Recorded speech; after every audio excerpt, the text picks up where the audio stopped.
안녕하십니까. 이것이 신앙 고백이다. 의 시간입니다. 7권 시리즈 중에 세 번째 책 하이델베르크 교리 문답서 제 17주일에 새로운 주제가 또 펼쳐집니다. 그리스도의 부활. 웨스트민스터 신앙 고백서에 의하면 그리스도의 높아지신 신분에 관한 내용이죠. 그리고 제 17주일에 문항은 한 문항만 있습니다. 제 16주일에 죽으심에 관한 것도 우리가 이제 44문 하나만 이었는데, 이제 우리가 그리스도의 부활은 제 45문항 하나입니다. 그런데 내용은 좀 깁니다. 그래서 오늘은 그 첫 번째 시간이고요. 여러분이 가지고 있는 책 391페이지에서 우리가 보겠습니다. 그런데 새로운 주일이 시작되었으니까 지난 시간에 이어서 우리가 그동안의 주일의 주제들을 한번 30주일까지 한번 우리가 내다보고 또 복습하고 가도록 하겠습니다. 자, 먼저 번호부터 매기도록 하겠습니다. 1, 2, 3, 4, 5, 6, 7, 8. 자, 참된 위로가 되겠죠. 그 다음에 비참함이 되겠죠. 그 다음에 불순종이 되겠죠. 그리고 타락이 있고 정의와 중보자가 되겠죠. 중보자가 두 본성이고요. 그분에 대한 믿음. 그 다음에 이어서 사도, 신경, 서론이 되겠죠. 자, 9항부터 또 보도록 하겠습니다. 9, 10, 11, 12, 13, 14, 15, 16, 17. 오늘 우리가 17주일인데요. 자, 9항을 봅니다. 아버지, 섭리가 되겠죠.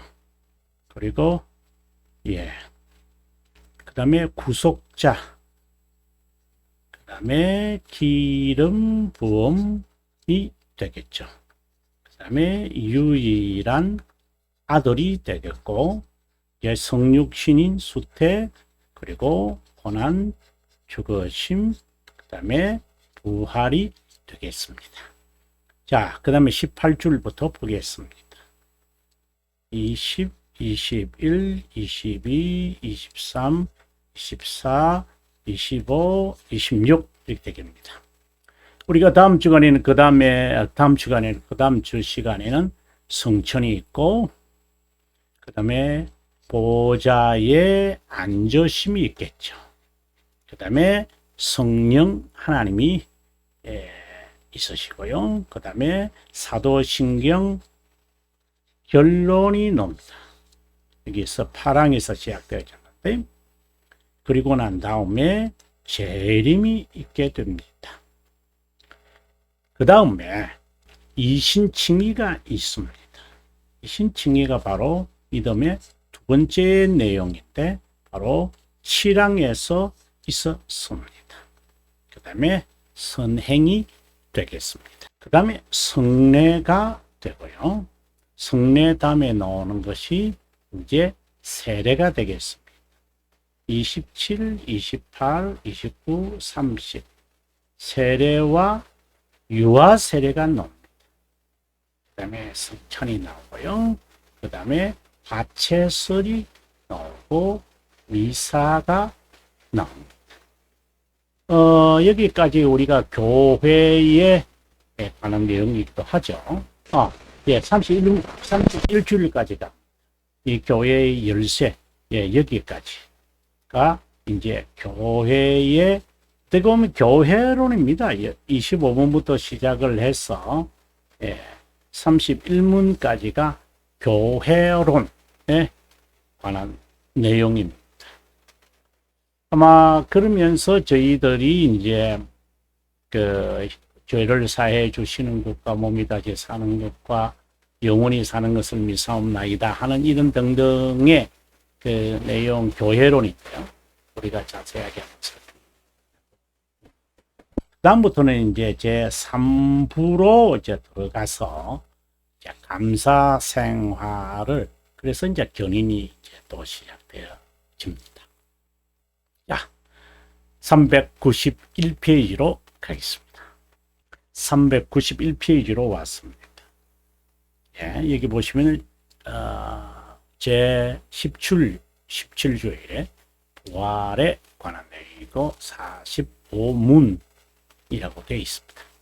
그리스도의 부활이 우리에게 준 유익은 무엇인가? 부활이 주는 유익이 무엇인가? 라는 내용입니다. 첫째, 죽음을 이긴 그리스도의 부활로 인해 그분의 죽으심으로 우리를 위해 구입한 공의를 증가했다. 즉, 그 공의에 우리를 참여시켰다라고 되어 있습니다. 둘째, 그분의 권능으로 우리는 새 삶, 그러니까 칭의를 말하는 거죠. 그리고 이것은 거룩한 새로운 피조물이니까 거룩한 삶을 말합니다. 끝으로 그리스도의 부활은 우리에게 복된 부활의 하나의 확실한 담보물이 된다. 이것은 약속이라고 할 수 있겠습니다. 자, 그러면 그 해설들을 저와 함께 보도록 하겠습니다. 제 35문에서 43문은 그리스도의 낮아지심, 45문에서 52문 이제 끝까지 우리가 방금 그 31문까지 보았는데 그러한 내용들은 그리스도의 높아지심, 구속사에게 있어서 그분의 두 본성은 중보자와 관련이 있고 구속사역과 관련이 있을 때는 그리스토스 이렇게 관련을 짓게 됐다 하고 지난 시간에도 말씀드렸습니다. 그분이 수행한 구속사역에 관한 고백에서 주요한 고백은 두 신분이다. 그리스도의 두 본성, 두 신분, 그리스도의 삼중직은 구속사역을 이해하는 데 있어서 중추적 역할을 한다. 중보자는 하나님의 측면에서, 그리스도는 인간의 측면에서 본 사역 이해다. 자, 하나님의 정의는 하나님의 측면에서, 하나님의 진노는 인간의 측면에서 본 구속 사역 이해다. 오늘 37문에서 여러분에게 자세하게 설명을 했다고 봅니다. 우리가 그냥 간략하게 말하면 하나님의 정의는 처벌을 요구하고요. 죽으심이 있어야, 처벌이니까 죽으심이죠. 그래야 만족돼요. 또 하나님의 진노는 저주를 받아야 되는데 그 저주가 희생 제물이었어요. 그러면 하나님은 누구로 떠림됩니다. 자, 이렇게 보는 관점이죠. 예. 그것은 하나님의 측면, 하나님의 진노는 인간 측면, 이렇게 이제 정리가 되면 참 좋겠습니다. 중보자의 낮아지심과 높아지심, 즉 두 신분은 하나님의 아들 이렇게 말할 때, 하나님의 아들이라고 할 때 우리가 제 13문 3주일에서 우리가 살폈고 33문과 34문에서 우리가 이 내용을 다뤘습니다. 유일한 아들이라는 것에서 다루었죠. 인간의 아들로 오셔서 구속 사역을 성취하고 본래의 신분으로 돌아가는 것이라 말할 수 있다. 낮아지신 신분은 자신의 영광을 비우고 수태, 출생, 삶, 죽으심, 장사됨, 지옥에 내려감이고, 높아지신 신분은 부활, 성천, 우편에 앉으심, 재림으로 심판하십니다. 그런데 반삼위일체론자인 제4세기의 아리오스파와 제16세기의 소진이파처럼 그리스도의 신성을 소유하게 된 것이 아니라고 한다. 누가요? 그리스도를 그렇게 이들이 평가절하합니다. 이것이 좀 더 이제 발전되어지면은 19세기와 20세기에 이르면 그리스도의 그 히스토리컬 지저스라는 이 주제가 등장해서 그리스도는 단순히 초인, 그러니까 실존주의자들의 영향을 다분히 받는 것 같아요. 역사적 인물이 아니고 그렇게 위대한 인물도 아니다. 하다가 역으로 이루을 수 없다는 것을 판단해서 영웅적 죽음을 자초했다. 그 이후에 사람들은 그의 죽음을 순교라고 할 정도로 영웅시하여 다루는 것이다. 그래서 우리도 그처럼 역사의 수레바퀴를 돌리기 위해 극한의 그 공포, 애씀, 노력이 필요하다. 이렇게 말하는 자, 대표적인 자가 이제 슈바이처라는 사람이 있죠. 그 선교사라고도 하고 보리카의 의사이기도 한 사람이죠. 그분은 하나님 아들이셨고 구속 사역을 위해 인성을 입으시고 고난을 겪고는 이미 하나님 아들이심을 증명하는 것처럼 높아지신 신분을 명시한다. 그리스도의 부활은 그리스도의 중보자의 높아지신의 신분 중 첫 단계이다. 우리 신우서 아시죠? 하이델베르크 교리 문답서를 이제 올리베안과 이제 작성을 하고 주석까지 이제 나타낸 신분이죠. 부활의 목적과 결실이 다르다고 말한다.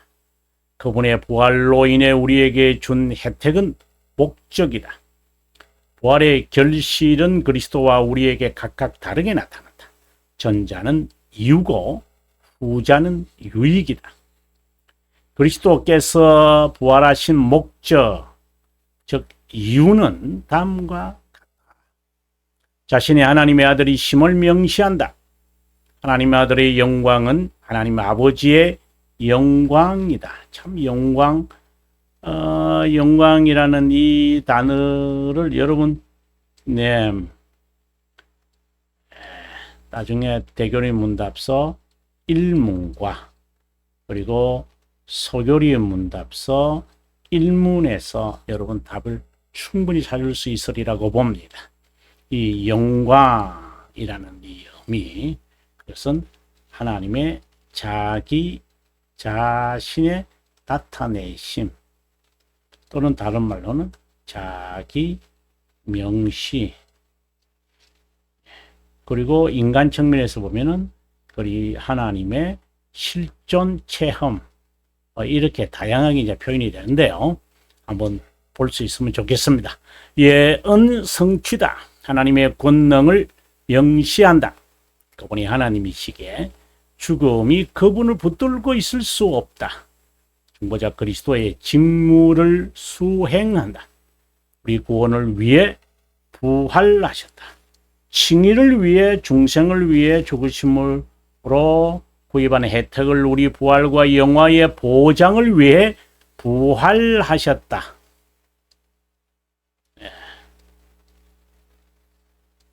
이렇게 우리가 보면 좋겠습니다. 우리의 칭의를 위해 부활하셨다. 이렇게 우리의 고백도 나오거든요. 네, 계속해서 우리가 읽도록 하겠습니다. 그리스도의 부활이 주는 결실 또는 혜택은 그럼 뭔가? 그리스도와 우리에게 각각 다르게 나타나는데, 그리스도는 부활로 자신의 영광을 이제 명시하시는 거죠. 즉 하나님 아들이심을 나타내고, 우리는 그분의 부활로 다양한 결실을 봅니다. 그 중에 우리가 아주 중요한 이야기가 여기가 나오는데요. 앞서 제가 이제 그리스도의 부활로 인해 칭의를, 그리스도의 그 영광의 명시를 위해서, 그리고 우리의 그 증거로서 이런 등등을 말씀드렸는데요. 우리가 죄의 사면을 얻고 어렵다 여기심을 받는다. 아주 중요한 내용이 나옵니다. 그 다음에 성령 하나님으로 인해 중생되고, 자, 죄 용서적 칭의죠. 칭의, 죄 용서, 그 같은 이제 말씀이잖아요. 그 다음에 부활이다. 앞서 했던 말인데, 그리스도 자신이 메시아임을 선언한다. 중보자의 직무, 교회의 머리, 교회를 영화롭게 하신다. 특히 부활로 인해 우리가 받는 유익은 하이델베르크 45문이 인용한 칼빈 선생의 기독교 강요에서 이렇게 말한다. 칼빈 선생의 사실상 답이 다 나오는데요. 이제 이건 16장이 이제 사도신경 해설이잖아요. 해설이죠. 근데 사도신경 해설 이 부분만 나오는 게 아니고, 그거는 이제 2장에 이제 나오는 말씀입니다만은, 이제 4권에 가보면 이제 교회에 관한 내용도 이제 나오고, 그리고 이제 1권에서도 세상을 창조하사라고 하는 1권에서도 이제 사도신경 해설이 나오죠. 자, 이제 여기서는 그리스도에 관한, 이제 2권이 그리스도에 관한 내용이니까 그 내용을 이렇게 칼빈 선생이 말했습니다. 그리스도의 죽으심으로 죄는 씻겼고 부활로 희생과 회복됐. 하늘의 것을 바라보고 새로운 삶을, 지금 우리가 고백한 질문의 답변의 내용이에요. 부활을 확신하게 했다. 아주 간단하게 칼빈 선생이 이미 우리가 말하는 45문의 내용을 밝혔다고 봅니다. 그리스도의 부활에 따른 일반적 혜택은 다음과 같다. 그리스도의 죽으심과 부활로 거룩함을 이루어 간다. 다른 말로 한다면 견인이죠. 그리스도의 죽음과 부활로 거룩함을 이루는 선택된 자에게 그분의 영의 강력한 활동은 하나님의 형상을 따라 전인이 갱생된다. 중생을 말하는 거죠. 그리스도의 죽으심과 부활로 힘을 얻어 죄 죽이기와 영 살리기, 견인을 말하는 거죠. 그리스도께 연합돼 그분의 부활과 영광 가운데 교제를 나누게 되고 부활과 심판날에 완전해진다. 그리스도의 권능으로 부활된 내 몸과 영이 영화롭게 재결합된다. 마지막 날에 우리의 부활을 확신시키는데 그 날에 정의로운 자와 불의한 자가 함께 총체적 부활을 한다. 부활 때 영광 중에 일어나서 심판날에 공개적으로 인정과 무죄의 선언이 있고 하나님을 영원토록 즐거워한다. 영생에 이르는 부활의 표징과 보증으로 우리는 세례를 받는다. 그리스도의 부활이 주는 유익은 죽음에서의 승리, 인류를 위한 새 삶, 우리의 부활의 확신 등이라고 말할 수 있다. 자, 그러면 오늘은 여기까지 하고요. 다음 시간에 395페이지네요. 네, 395페이지에서 여러분을 만나 뵙기를 바랍니다. 긴 시간 동안 함께 해주셔서 고맙습니다. 다음 시간 여러분과 함께 할 것을 약속드리고 남아있는 시간 보람과 기쁨과 위로와 행복이 있기를 바랍니다.